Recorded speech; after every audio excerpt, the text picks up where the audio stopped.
sitúas el comienzo de esta historia en Tenerife y tomas como hilo conductor de toda esta serie a Ancor, al hijo pequeño de Benearo. ¿Por qué decides tener a Ancor como hilo conductor de la historia? Ancor es un personaje inventado, ficticio. O sea, el personaje real histórico es Benearo, que tuvo bastantes hijos y tal. Pero yo hago que la historia circule a través de los ojos de este niño.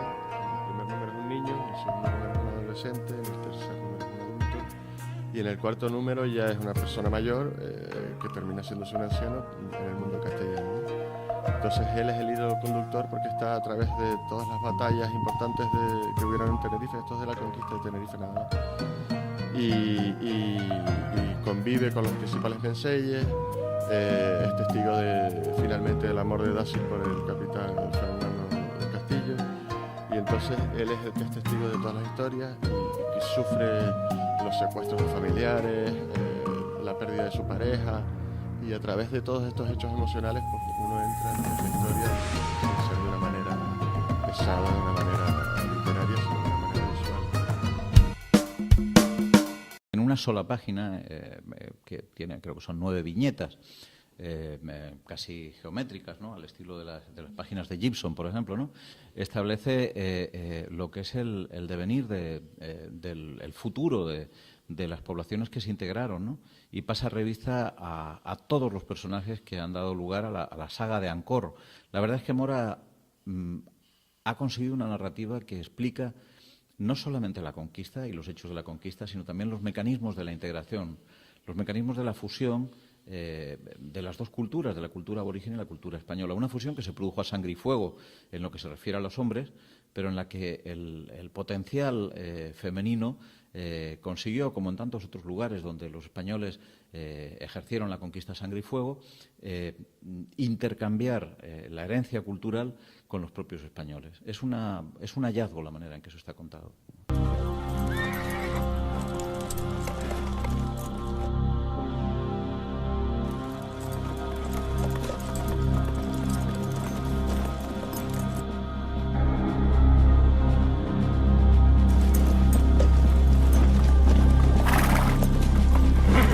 ¿Reconoces como muso que en parte pudo haber inspirado toda esta historia de Guanche el visionado de la película del artista canario Javier Fernández Caldas, La Isla del Infierno? Cuéntanos sobre qué pasó con visionar esa película. Hombre, yo creo que él fue muy valiente intentándolo, porque habla de la conquista canaria, es una película un poco gamberra, ¿no? Que tiene unas cosas un poco extrañas, pero las partes de los ejércitos castellanos me impresionaron mucho. Se ven batallas, se ven los guanches, se ven los menseyes. Y también tenía un dibujante conocido mío, que se llama Enrique Sichós, tristemente fallecido, que le había hecho los personajes, ¿no? Y habían ciertos personajes que eran guanches castellanizados, que llevaban a lo mejor a una armadura, y eso fue lo que más me impresionó, ¿no? Bueno, la película me gustó mucho, pero los diseños de Enrique Sichós son los que me decidieron. Dije, yo puedo hacer una historia sobre la conquista y además eso, las personas entre medio de una cultura y de otra, me atraían muchísimo, y también el hecho de que aquí, esto era como el oeste, ¿no? Aquí hacían incursiones de entrar y salir a robar ganado y tal, y estuvieron así casi un siglo.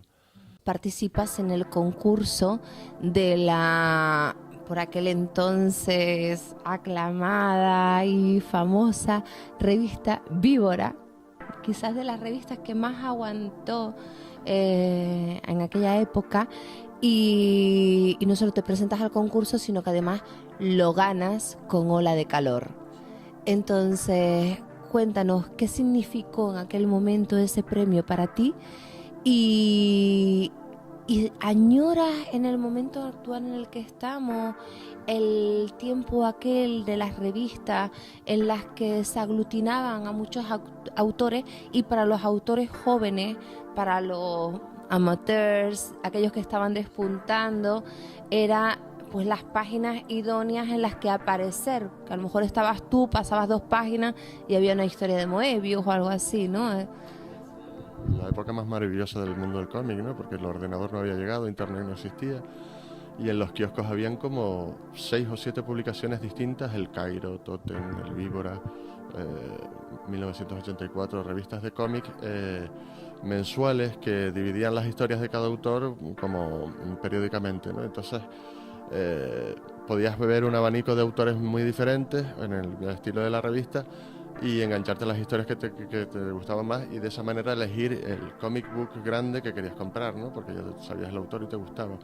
Pero era una auténtica maravilla llegar al kiosco y ver todas aquellas revistas, tantos autores, tantas historias, ¿no? Conozco a 3 o 4 jóvenes autores canarios, ya no tan jóvenes porque el tiempo no pasa en balde, que tienen extraordinarios merecimientos. Incluso alguno de ellos ha publicado en editoriales internacionales o editoriales peninsulares. Pero, por desgracia, hoy no hay la suficiente masa crítica de lectores para que eso pueda tener una correspondencia con la industria editorial en el archipiélago, que también atraviesa un momento difícil, ¿no? Como prácticamente todas las actividades que tienen que ver con el mundo de la cultura. Muchísimas gracias por tenerte aquí con nosotros en Spain Comic, y que sean muchísimos más álbumes. Esperamos pronto esa presentación del primer álbum contándonos la historia de la conquista de Gran Canaria. Y muchísimas gracias, Francisco Pomares, por estar con nosotros aquí en el Círculo de Bellas Artes, donde está acogida la exposición de originales de Juan Carlos Mora. Gracias por estar aquí con nosotros en Spain Comic.